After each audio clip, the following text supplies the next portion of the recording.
Welcome into the DNVR Rockies podcast brought to you by Strava Craft Coffee. Remember to use the promo code DNVR25. You'll get 25% off your entire purchase of that CBD-infused, deliciously rich, and potentially life-altering Strava Craft Coffee.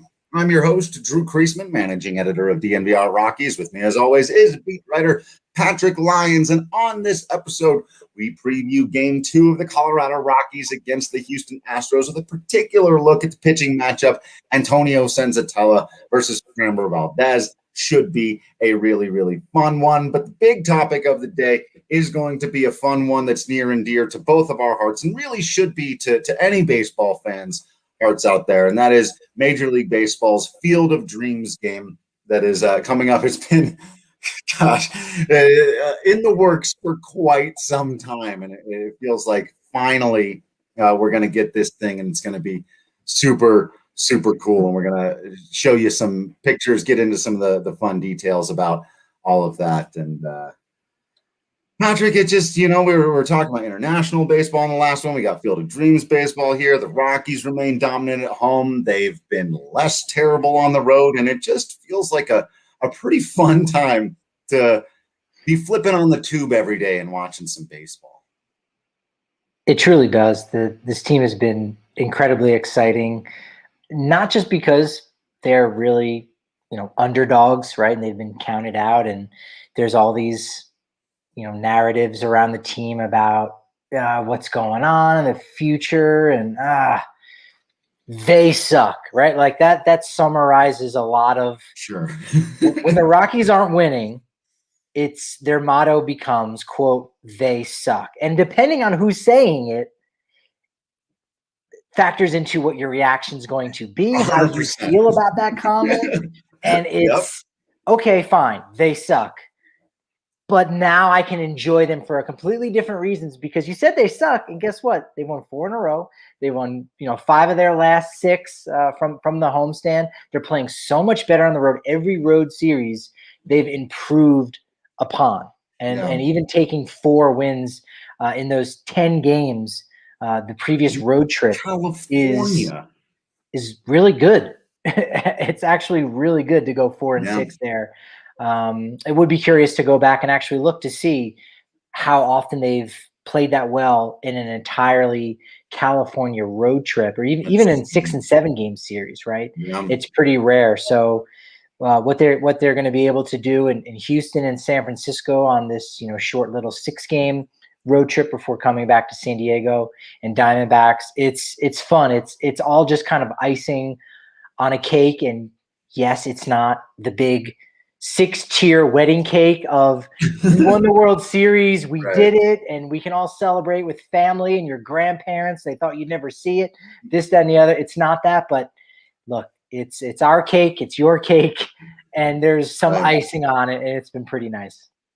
Yeah, and before we get into the pitching, again, it's like when you watch and get back out there right now, you're excited to see Brendan Rodgers and Sam Hilliard and Elias Diaz, and before you ever get to like Charlie Blackmon, Trevor Story, even like Raimel Tapia, who's basically shown that he is what we thought, right? We're learning about the guys that we're learning about have been much more fun. Connor Joe, how long does all of that continue to go? So, I think if I'd have told people at the beginning of the season that Brendan Rodgers was going to be substantially far and away the more valuable player than Cody Bellinger, I would have been laughed out of the room. And fair enough. It would have been an absurd prediction to make before the season started. But here we are in August. Brendan Rodgers has been far and away a more valuable offensive player than Cody Bellinger. It's a funny game. It's a funny game we play. Well, we don't play it. We talk about it. And that's why they play the games, because it's always so unexpected, and it's wonderful. It's exciting. And in Wednesday's matchup, Antonio Senatela, Framber Valdez. Now, neither of these guys have really. Framber Valdez is a couple starts, I think, against the Rockies here, but I was a little bit surprised to learn that Antonio Senatela has all of 12 plate appearances against him by Astros players. Yeah. Maybe more surprisingly, that of the 4 guys who have hit against him 3 times each, none of them have gotten on base. They are all 0 for 3. How about that? That's amazing, right? And I think that mostly stems from his dominant game the last time he faced these guys. So there's a few people who the team has changed up. They aren't there anymore. But if you'll recall, and it's been a while, I'm glad we can take this as an opportunity to do a little dissection of where Antonio Senatela has come since then, what he's done, because it was it was in August 18th of the 2020, the shortened 2020 season.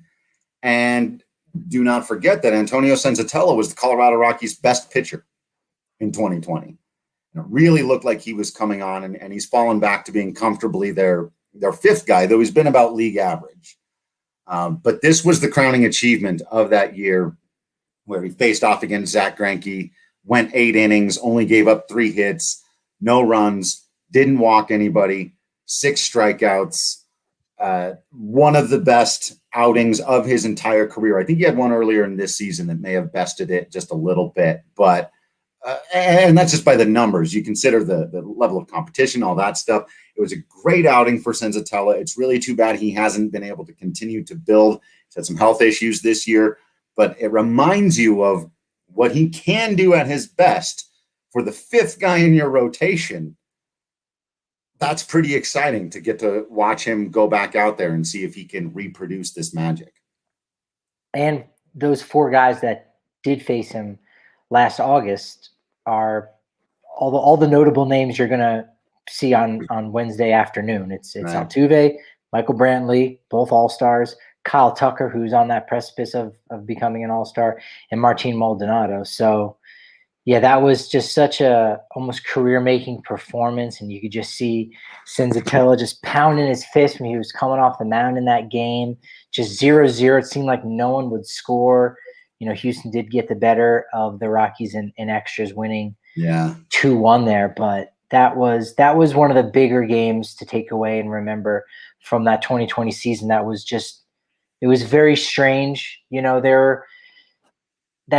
Those 60 games, I'm sure there were or would have been those moments that we remembered more. But again, without the fans, without that reaction, it was just something that was in a bubble. It was just something that was in a vacuum and was very odd. And it was hard to focus in on that when so many people were just focusing on surviving, right? It wasn't about thriving and living your best life and watching all the games and being critical of this, that, and the other. Yeah, sure, it's escape, I think, for some people. But at the end of the day, you're trying to survive, not thrive. And that being said, that Senatela game from August 18th of last year was one of the biggest takeaways, if not maybe my only takeaway from the 2020 season.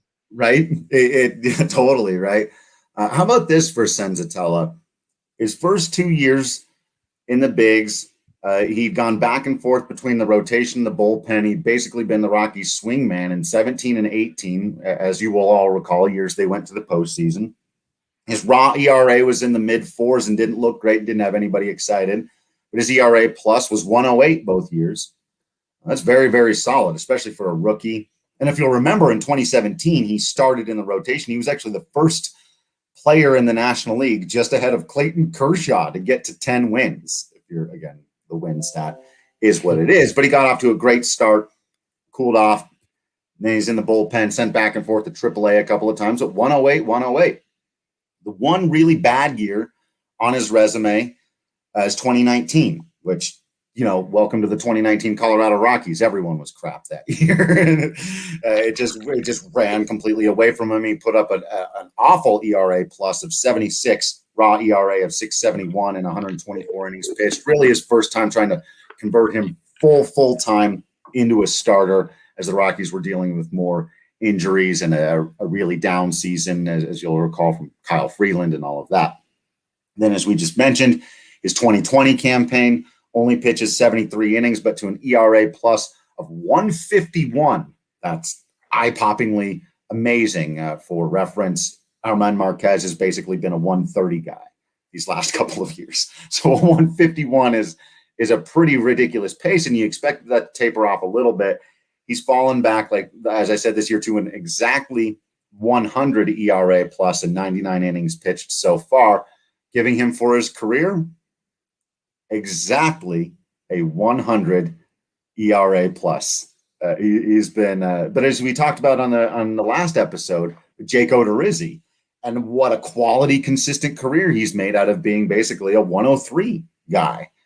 So Senatela is getting into that neighborhood. I still think there's more there to see out of him. I hope he can finish this season strong. He's still 26 years old, going to be 27 for next year. So you still like the potential there. But at the very least, I think we've seen what this guy's floor is. And if this is your fifth rotation starter moving forward, that's a very, very good floor to have. He's not frustrating, right? And I think the guys who are frustrating are the ones where they've got this huge upside and potential. And while you're right, we want to see more of Senatela's best, it's not so much where like, whoa, it could be this huge game changer where if, he's got 2 more years after this season. So it's crazy to think that turning the calendar to 2022, you go, he's going to be a free agent at the end of next year.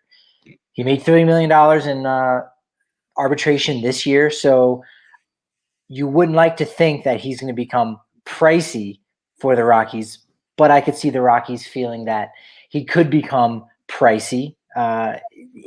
I don't think he's going to have enough of a downturn here in the final couple weeks to say, oh, he's going to be a non-tender candidate. I think he's far from that, but could they entertain some offers on him potentially? Again, if they think that teams are a little bit more interested, because again, there's a lot of value in having that consistency out of your number 4 starter, let's say, or number 5 starter, maybe on a winning club, whatever it may be. And then the Rockies can turn around and say, hey, that's fine. We got Lambert, we got Ralston, we've got some other guys, or we're going to swing another trade somewhere else and we're going to pick up somebody who's just completely undervalued.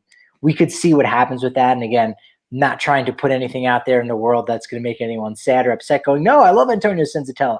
Don't get rid of him. But the reality of baseball is sometimes there are, certain circumstances that come together and you go, hey, maybe the time is right or the time isn't right. And we maybe need to move on. We'll kind of see what happens this season. Potentially, if he does have a solid enough second half, we're just down to the final 7 weeks. Maybe the Rockies even do come to an extension with him. We've been saying it for a little while. Him and Freeland, and again, and that also is going to keep his cost down just a little bit for that year 29 and the year 30 season. So could be kind of a win-win where the Rockies do save some money and then they don't have to worry about maybe his salary getting a little bit more bloated in salary arbitration, while also giving them some additional years on the back end. Yeah, I think if they're going to do what they're now publicly saying they're doing, which is try to compete right away and build around this starting pitching staff, I think they've got to go all in on that. And I think extending those 2 guys and committing there would be the smart thing to do, especially the more likely option too, right? Yeah. Right. And especially now we'll see how, like you said, these final 7 weeks go. Neither Freeland nor Senatela has earned a monster contract at this point, but they have shown you they've got value, decent value. So I think you can lock those guys up, before, like I said, he's got an ERA plus of his career for 100. That's valuable, but it's not Germán Marquez, John Gray contract money. Right. And Freeland is kind of toiling in that same area with some more extremes as we've seen. But if you can lock those guys up and then you really can go out to any free agents you're trying to sign, whoever you're trying to talk about, and your fans. And this is where the Rockies have to do an absolute better job than they've ever done in their history of selling this, is that your star player moving forward isn't going to be the shortstop or the third baseman or the right fielder or the first baseman. Your star player of the future isn't a guy even. It's your rotation. You have to sell that group kind of the way they sold the Blake Street Bombers. right? That these guys are your star player. If you lock up Gray, Freeland, and Senatela all in one offseason, with Marquez and Gomber still already there on pretty long-term deals, you've sent the very clear signal. This is who we are. This is what we believe in. This is what we're building around. If it works or it doesn't, if that's what you're doing, go all in. Even if that means that some of those guys end up getting converted. I've always said I like Senatela potentially as a future setup guy or closer if you just let him go all out with his stuff. He doesn't strike out a ton of dudes as a starter, but I think if you just let him fly and not have to strategically decide when to throw his breaking stuff, but just whenever he wants to get a swing and miss, you could end up with a different kind of pitcher. But I'm very curious to see where they go with these guys, and a lot of it will depend. Like they're playing for their contracts too. Like these final 7 weeks for those two pitchers are going to be very, very important if they want to get the money that they want to get. Excited to watch Senatela though. All right. Also excited to watch Senatela while drinking some Breck brews. We love our friends over at Breckenridge Brewery. They make fantastic beer. They make fantastic seltzer. They have converted me to being a seltzy guy. Well, I mean, I am now a very, very big fan of especially the peach and apple seltzers that they make. Seltzy supporter. You're a seltzy supporter. Seltzy supporter. Yeah, no, I like that.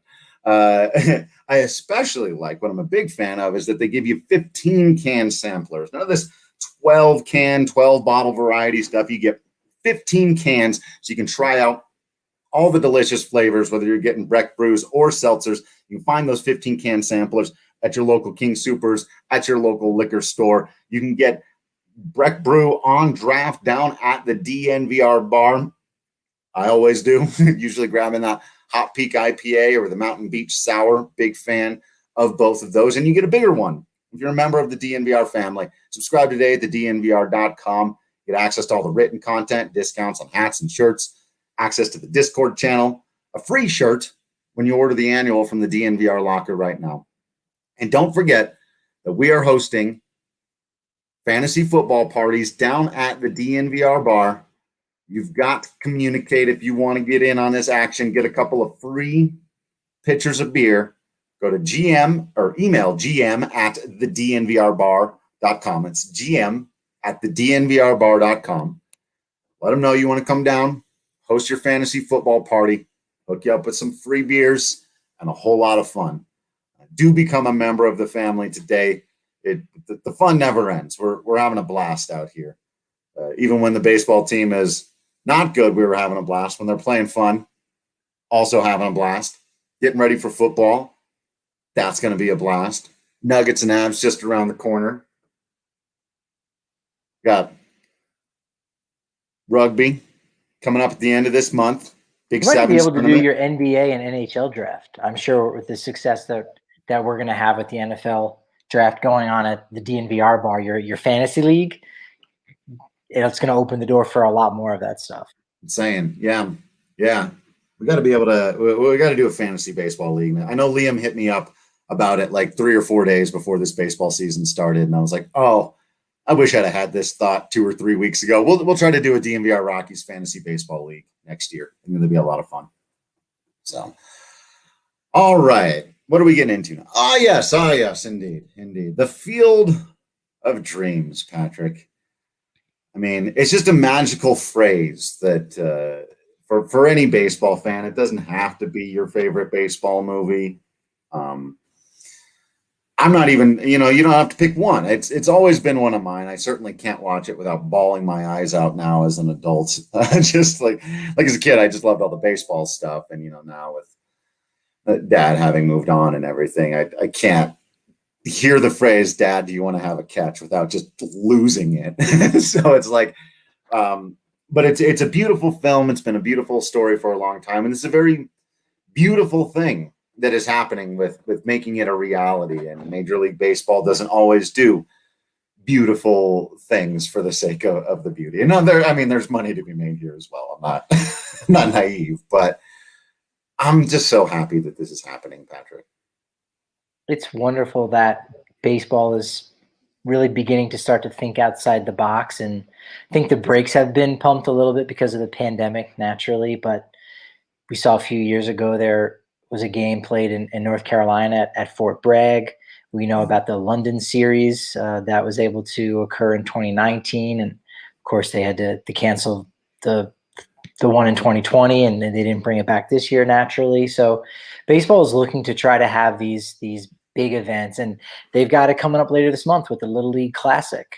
So that will still be going on with the Angels against Cleveland at the end of the month at the end of Players Weekend in Williamsport, Pennsylvania. And so this is an extension of that, something that, baseball had been planning even before 2015, when they finally set out to kind of survey the land and figure out where they wanted to put the field. And you're right, the movie is epic. And I mean, I think even a couple of years ago, it was placed amongst like the archives of greatest, just films in general. Yeah. Like it was given this special protection because of what it means just to, American culture, where you've got farmers and hippies coming together, and you've got the game of baseball, and there's just so much that goes into the movie besides just seeing some ghosts come out of the cornfields. And that's a cool concept. Also, if you hear about it through secondhand, maybe it sounds hokey. Read the book. That's the thing that I would suggest that might help illuminate some things. There's some differences between the book and the film. The book by W.P. Kinsella is called Shoeless Joe. And when they were making the film, they had a working title, and they were ultimately going to decide, okay, I guess we might use Field of Dreams. It's kind of strange. It's not really about Shoeless Joe. You build it, he will come. We think that's who the person that's coming back, when it really is, Ray Kinsella's father, right? Kevin Costner's father in the end. But when the producers contacted W.P. Kinsella, the author, he said, well, my second title that I was going to call it, the working title at that time before it was called Shoeless Joe, was Field of Dreams. So it was just this perfect thing that just kind of all got tied together. And they've got a very amazing event planned for it later on this week in Dyersville, Iowa, for the first MLB game ever in the state of Iowa. Yeah, which is great because, again, and there are so many classic lines from the movie, and one of the best is, of course, the recurring question of they ask him at the very beginning when Shoeless Joe first shows up, and they have very little conversation, and Ray Kinsella just pitches to him and watches him hit these monster home runs, and very little interactions, and he's running back out into the corn, and he turns around and he says, "Hey, is this heaven?" And he yells back across the baseball field, "No, it's Iowa." And then later in the film, that is repeated with much more. It's played as a joke the first time, and then the second time around, it hits you on a much deeper level. And so that line now gets to come into reality, right? Is this heaven? No, it's Iowa. For them to play that, it's like, oh man, there's just so many levels on which that's super cool, because baseball, especially back in the old days, and during the pandemic, we went back and watched all those Ken Burns documentaries, right? And it really was that all of the people from these places, from Iowa, and Oklahoma, Wyoming, Colorado, the sort of middle America place, would have to go to the East Coast and become the ball player and see if you could make it out there, because the teams didn't exist. But baseball came from those places to the cities. People like Mickey Mantle coming from the small town, going to the big city, such this romantic thing. And that movie kind of brought it back, brought some of the greatest ball players who'd ever lived and took them away from the big city, the bright lights, the huge moments, the money, the newspapers, and put them on this cornfield with some bleachers, because that's where almost all of them started. Not that there aren't great ball players from New York City. Of course, there's plenty of LA, whatever, but you know what I mean? It's just like, it's such a symmetrical perfection. and that this is going to happen now. And I'm sure someone will deliver the line. You know, if not, they've messed up. If someone doesn't do the "is this heaven" back and forth, they've messed up somewhere. So someone needs to do that. Yeah, all of the pregame festivities is really why you want to make sure you're watching this game on Friday. Yankees, White Sox, it's all going to be about the pomp and circumstance before that. And yeah, maybe some baseballs will go into the cornfields. There'll definitely be a lot of that during batting practice. And, you'll get to walk around the stadium to kind of get a feel of what the bleachers look like. It'll still have that old-timey vibe. So the stadium that they've got erected there, it's incredibly close to the actual house and the field that was used for the filming. So it's like within walking distance. In fact, we have a picture that we can share again. If you're watching the podcast, make sure you are going to our YouTube page to watch this. But you can kind of see there's a path there along the left-hand side, and that path goes all the way down to the actual house that they filmed, Field of Dreams. There's even a maze, which you can make out. It's the MLB logo. Yeah. So that's a fun little detail. And it looks like it might be a somewhat substantial ballpark. It's not really. I think there's only going to be about 2,000 people that are there. Again, you can't sit in the outfield anywhere. It's the cornfields. The bullpens are in straightaway center field. In fact, when they were, orchestrating all of this, they wanted the stadium to be modeled after the original Comiskey Park, which, Chicago is obviously the nearest city to Dyersville, Illinois, and even Des Moines, if you want to use that as a jumping off point, the capital of Iowa. They wanted it to have that vibe, and it's also very fitting that they would do that when, again, part of the whole story of Field of Dreams and the novel Shoeless Joe is about the 1919 Black Sox, which Chicago White Sox, right? Black Sox was just a nickname given to them by the reporters at that time. So they've got it just set up incredibly well. There's about 8 light towers there, 20 rows of box seats. So even if you're in the last row, you're in the 20th row, which even at Coors Field, you're like, oh, that's kind of a premium seat. Right. If you're behind home plate, right? They only have a couple. They have a pair of press decks. So, that's a hot ticket even for media. Like, to be able to go to this game, not everyone can. And I like that, and I know you'll love this, Drew, too, is that for a premier event like this, that's, again, it's never happened before, but we know it's premier. It's something incredibly special that we're talking about days before it even happens, is that 25% of the tickets for this event were actually earmarked for Iowa residents. Like, everyone in the state of Iowa got to enter into this lottery to get these tickets. And even right now, if you wanted to like scalp tickets, right, and use one of those secondary websites, the cheapest seat to get in. Do you have a guess? Take a guess, Drew. How much do you think would the cheapest seat be? I'll say $1,500. All right, that's a good guess. It's $1,000 right now.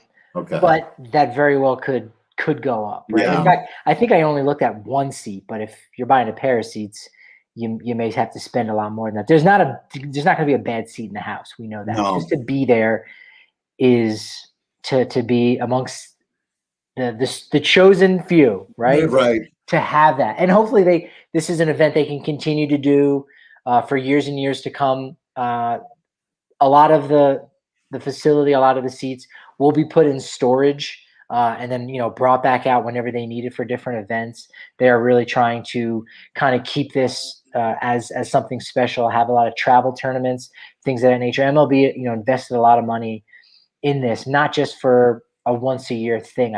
They really want baseball to grow and to grow for Middle America, and to make this be a wonderful place, a wonderful pilgrimage for fathers and sons and daughters and mothers to go out to, and just kind of relive and simplify things down to just a game of catch. Yeah, that's it. Yeah, that's what it's all about. Yeah, I mean, first of all, again, after seeing that photo, missed out. We need the overhead shot of all the cars coming in, where you've messed up.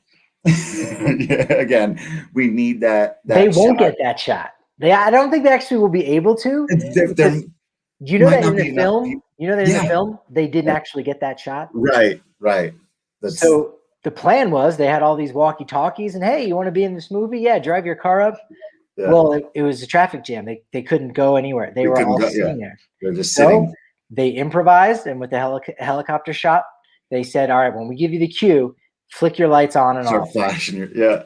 And if you go and look, you really watch that final scene carefully, you can like barely detect it, but it's amazing just how light travels, and it Right. looks like cars driving. But Or moving. Yeah. I yeah, know. but I'm It's sure amazing. that's another one of those things that they're going to try to capture too. Yeah. You know? It's going to be so much fun. Yeah. I mean, there's that party that goes. It's kind of too bad that it's such an exclusive thing that probably only people with a lot of money are going to be able to make this happen. But at the same time, that's the only way. Like, there's no getting around that. The whole allure, the whole point is that you're not playing in a 30,000 or 50,000 person stadium. That's the whole point, is to go and play in front of a much smaller, much more intimate crowd and in an intimate setting. So there's just no way of getting around the exclusivity of it. And hopefully, yeah, over the years they can figure out a way that to put it as simply as possible, that normal people can go and experience this more regularly. And the best way to make that happen will be, like you said, to make it a regular thing. Will be, and so I very much hope that it becomes one. And much like for people who happen to travel to Colorado and, during the off season, or you happen to be there in Denver on an off day, there's still tours of Coors Field that you can go on. You can still walk around. You can still have that experience. And the same Right. is true for this, because if you happen to go to Dyersville, a town of, a little over 4,000 people, another reason why you can't have this be this huge event, right? The town can't necessarily support it, but you can go and you can touch it. You can walk on the field. You can have that game of catch with your mother, father, stepmother, grandparent, whoever it is. They still want people to go and be able to enjoy it and appreciate it. So even if you can't be there for that day and that event, you can still have your own memories and take a piece of it back home with you. Yeah. Yeah. So cool. So very cool. I have a few more thoughts on some of the fun things going along with this game, but also have a few thoughts on our friends over at Ball. Patrick, very excited to have them as a sponsor, not just because I, like everybody else, have aluminum cans. I have them. I use them. I use aluminum cans. I recycle my aluminum cans, like almost all of you out there. You got growlers, you got jars. I've even got a ton of glassware that I didn't even know was from Ball Corporation. They do such a fantastic job. That's one of the many reasons why they were just awarded the naming rights for where the Nuggets and Avs play. Where do the Nuggets and Avs play? Why, at Ball Arena. And you can be a part of this huge, awesome member of our community too, as they're looking for some people to join them down at their plant in Golden. It's a 400-person plant they got. They're doing all kinds of fantastic stuff with sustainable aluminum beverage cans, growlers, the material. And of course, as all of you probably know at this point, but it's really important to point out, they're just fantastic stewards of the community, whether that's the environment and all of their extraordinary ratings when it comes to sustainability and, watchdog programs who've taken a look at that, or the watchdogs that have taken a look at how they treat their employees, who they're hiring, who gets advancement. Are they following all of the fair practices? And the answer is yes. There really probably couldn't be a better place to work for anybody out there right now than Ball Corporation. Or a better place to commute to. Like, if you think about when you drive into Golden and the views you get, it's like, oh wow, I work here at this tourist destination. I'm not going to put it akin to working at Disney World, because I don't think there's necessarily as much to see. But you and I know from living in Boulder, like, there's literally on 36 going from Denver to Boulder, there's a scenic overview. And like, how many people live by a scenic overview? It's, a lot of these places do exist in Colorado, we know, depending on where you live. But to be there at the ball plant in Golden, like, you're going to have those views as well. And that's a great place to drive in and out of every day. That's a great point. I'd forgotten about that element. I was just thinking about the good pay and being treated well and having all these opportunities for advancement. But you're right. It's absolutely a gorgeous place to work. There's really not a downside. If you think you might have some interest in any kind of job down there, text Golden to 77222. You'll get links to a bunch of open positions. You can also go directly to jobs.ball.com and search for Golden. It's jobs.ball.com and search for Golden, or simply text Golden to 77222. Also got to remind you about our friends over at Chevalier Mortgage. Mike and Virginia are the protectors of the realm. They're absolutely fantastic. They can take what can be a very stressful situation trying to navigate the housing markets of the Denver area and make it far, far less stressful for you. Get in touch with them. You can actually even get a free consultation. There's no obligation up front here. Go to dnvrmortgage.com, enter to win a free shirt or hat. So that's pretty cool. Might get some free stuff out of it.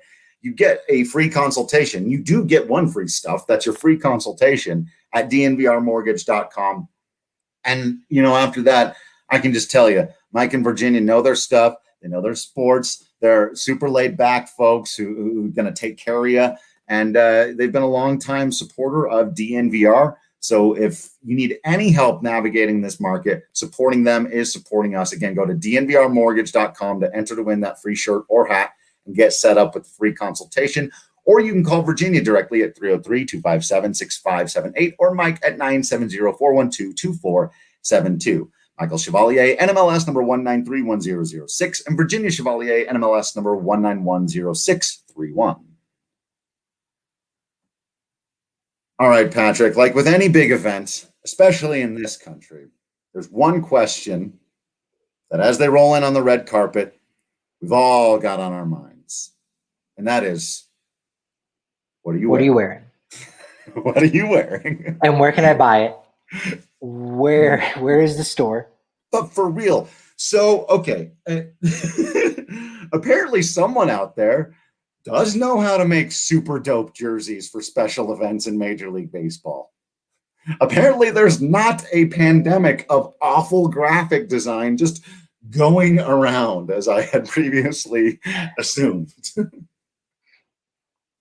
Yeah, no, MLB got it right with the throwbacks. And this one was a little easier because I'm sure they already had the same general concept. As I think last year when the game was supposed to go down, it was going to be White Sox and Cardinals, if I remember correctly. So you have two historic teams again. Hey, let's do a throwback. And I found it also kind of fitting that, again, the White Sox are in this game, obviously because of how close they are to Iowa. But the White Sox were actually the first team to ever have a throwback. In 1990 was the first year. Yeah, so the White Sox did a little turn back the clock night, the first official one of that. And so they get credit for that. And the White Sox were also the first team to ever have names on the backs of their jerseys, which we're not going to see here because that wasn't until 1960 that officially became a thing. Obviously, it was just the numbers on the back, something that the Yankees still continue to do to this day. So, I think that was pretty neat. But yeah, was it because they were afraid people wouldn't know who any of their players were? Was it in a season when they were like especially terrible and they were like, we're going to put some names on the back of these jerseys? Yeah, honestly, it was. They're, the vendors. I mean, that's why you sell a program like, I don't know who these guys are. Yeah. Oh, here you go. Here's some paperwork on, who they are. And now obviously information travels, a lot quicker. But I can remember as a kid when I would go to games and try to get baseballs from players or autographs, I had my program with me and I'd flip through and go, Hudler, Rex Hudler. And then boom, get a ball up immediately because I did my homework. Like, oh, this kid knows who I am. I'm like, no, I just am using my resources really well. That's fantastic. But I find it interesting that the 1919 Black Sox, they didn't, well, the Yankees at that time too didn't have numbers. 1929 was the first year that teams officially wore numbers. Now, I always thought it was the Yankees, but in my research for this, it was actually Cleveland. I think the Yankees were going to be the first, and there was a rainout, and so Cleveland beat them by a day in 1929. But and teams had tinkered with it, on occasions and stuff, and did like numbers on the sleeves and things of that nature. So really, If you want to go all the way old school, there would be no numbers. No numbers, on the no back, names. and there would probably be wool uniforms. Oh, They would not be. They should have made these guys wear Nice. wool and given them those old like leather, just the size of your hand gloves. Almost like, driving gloves. Yeah, yeah, leather yeah. Lamborghini driving gloves.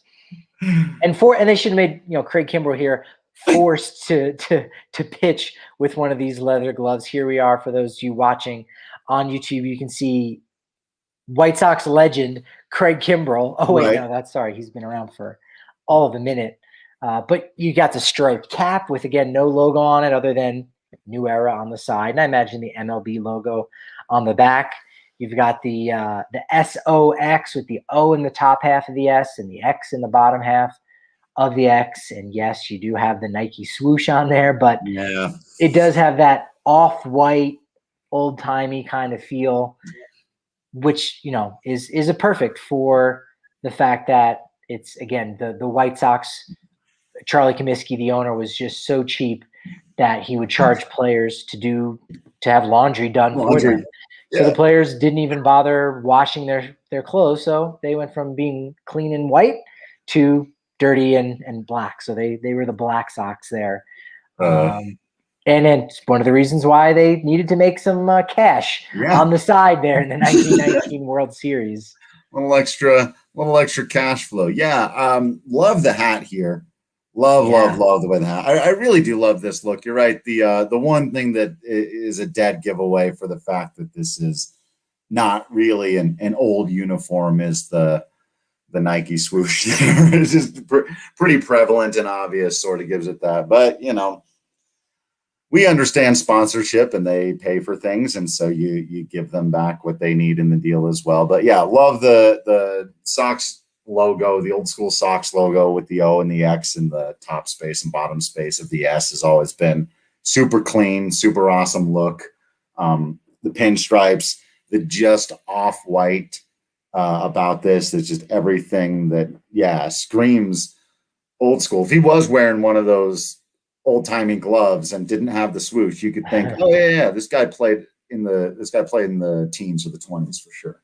And they got the little bit of the piping around the bottom of the sleeve, the little black armband. That's a little more, a little more modern. What about the Yankees uniforms? What's your take on these? It's the NY, interlocking NY is a little chunkier on the hat. Same thing with the numbers on the back. So it's stylized slightly different, again, to be a little bit more historically accurate for the Yankees at that time. So they're, again, not as sleek. It's chunkier, right? It's just a little bit thicker all around. Yeah.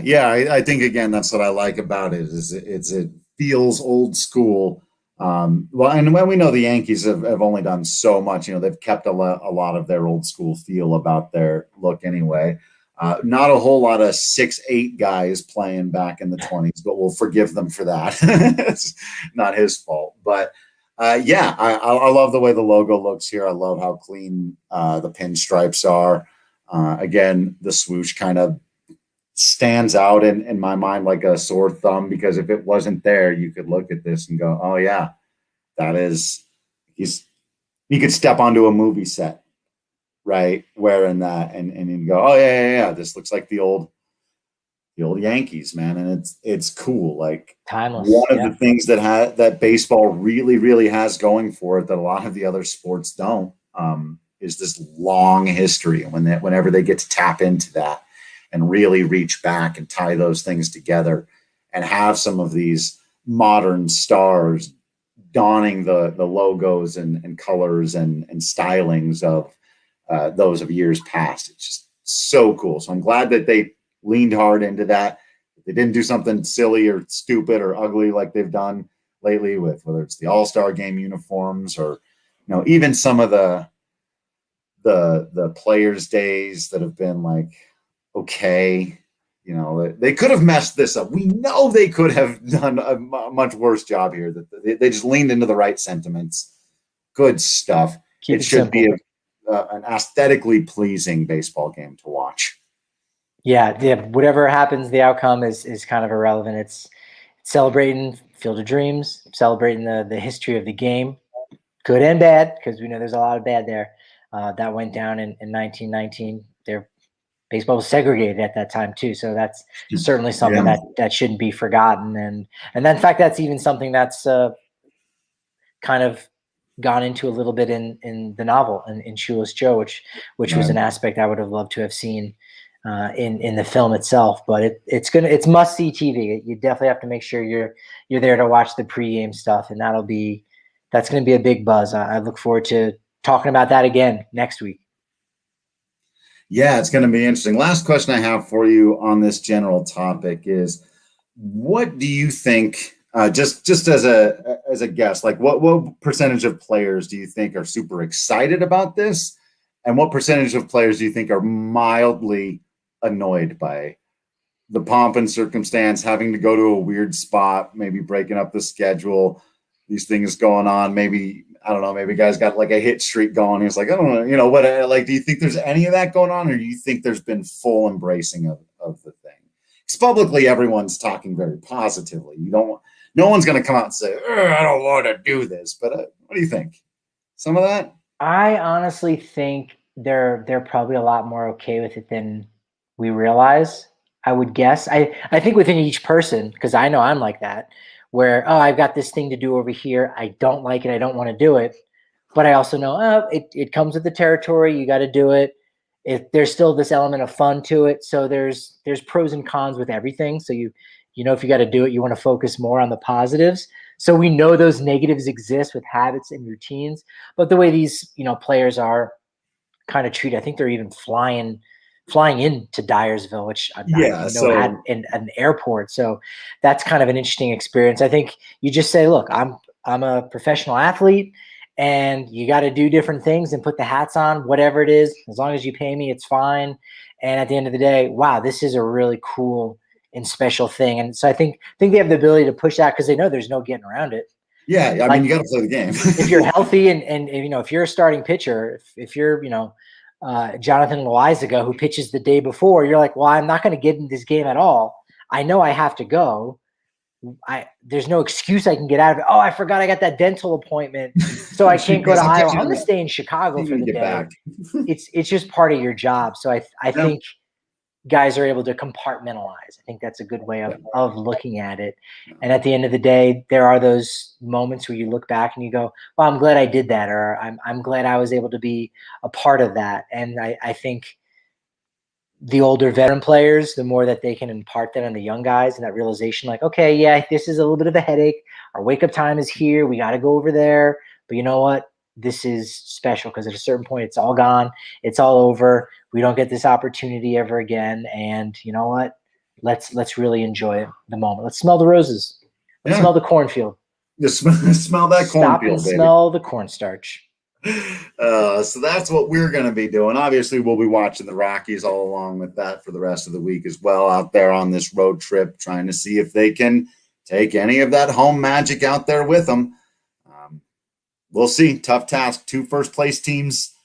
If they can start to prove some stuff here, though, it'll get interesting. We'll start having even deeper conversations about what do the Rockies really have moving forward if they finish this season playing well on the road and not losing ground at home. So stick with us for all of that, for our reactions to the Field of Dreams game, obviously, once it's been played. Maybe I got to check on the exact timing of it. That might be something that I think we can watch along with in our Discord channel and talk about. I think there's a way to even open up like an audio channel in Discord so we can all just kind of be having a voice chat with each other while watching the game. I think that would be a lot of fun. So again, as for members, you got to be a member if you want to come hang out with us in the Discord channel and do things like we got people watching the UFC fight together in the Discord the other night who couldn't make it down to the bar for that. Especially for those of you that are out of town folks, the Discord is really, really great for making sure you can feel like a part of the community and be involved in the conversation with us. So make sure that you're subscribed to the DNVR.com so you get all that stuff. You're following on social media, of course, at Drew Creasman, at Patrick D. Lyons.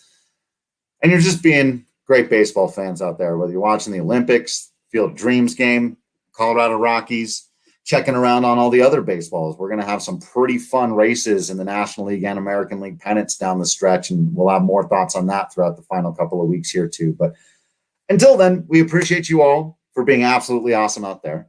We promise to continue being absolutely Patrick Lyons and Drew Creasman in here. And until next time, we will see you at the ballpark.